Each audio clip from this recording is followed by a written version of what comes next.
Exercice numéro 107, page 35.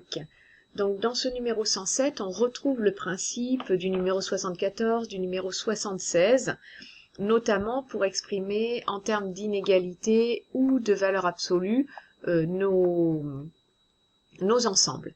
Alors ici, on vous dit que x est compris entre 3 et 7, donc c'est l'intervalle 3-7. Là, il n'y a pas de souci pour l'intervalle. Par contre, comment est-ce que ça s'exprime en termes de valeur absolue? Donc c'est toujours le même principe. On a l'intervalle 3-7. Et pour l'exprimer en termes de valeur absolue, la méthode est encore de trouver le centre de l'intervalle, 7 et 3, 10, divisé par 2, 5, et ensuite de regarder de combien on a pu s'éloigner au maximum. Donc ici, c'est de 2 de chaque côté. Il faut donc, pour que x soit dans l'intervalle 3, 7, que la distance entre x et 5 ne dépasse pas 2. Pour que la distance entre x et 5 ne dépasse pas 2, cela s'exprime en termes de valeur absolue avec valeur absolue de x moins 5 inférieure ou égale à 2. Voilà pour le principe. Et c'est la même chose pour les trois autres lignes. Dans la deuxième ligne, on vous donne une appartenance à une réunion d'intervalles. Cela veut donc dire que x est strictement plus petit que 1 ou strictement plus grand que 5, puisque les deux intervalles sont ouverts. Et ici, bien pour l'exprimer en termes de valeur absolue, il faut trouver le milieu de l'intervalle 1, 5. 1 plus 5, c'est 6, divisé par 2, 3.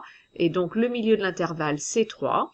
Et il faut que x s'éloigne d'une distance supérieure à la distance entre 3 et 5. Donc imaginez, là, si on est sur un axe gradué, 3 est ici, et x va être au-delà de la distance qu'il y a entre 3 et 5, c'est-à-dire 2. Il faut donc que la distance entre x et 3 soit plus grande que 2, ou valeur absolue de x moins 3 plus grande que 2, c'est la même chose. Dans la troisième ligne, cette fois-ci, on vous donne l'expression en termes de valeur absolue. Ici, à vous de l'exprimer. Cela veut dire que la distance entre x, attention, et moins 7, méfiez-vous du plus, c'est moins 7, doit être plus petite que 2. Donc il faut que vous imaginiez que vous avez un axe gradué, vous êtes en moins 7, et vous ne devez pas vous éloigner d'une distance plus grande que 2. Donc ici, vous arrivez en moins 5, et là, en moins 9. Il faut donc que x soit compris entre moins 9 et moins 5. C'est ce qui est donné avec l'intervalle ou avec les inégalités. Et enfin, pour le dernier, on vous donne les inégalités, vous savez le traduire en termes d'intervalle, et là encore, pour le traduire en termes de valeur absolue, vous vous placez au centre, donc au milieu de l'intervalle 2, 4, c'est-à-dire vous vous placez en 3, et il faut vous éloigner d'une distance supérieure à 1. Il faut donc que la distance de x à 3 soit supérieure ou égale à 1, c'est-à-dire que la valeur absolue de x moins 3 soit supérieure ou égale à 1.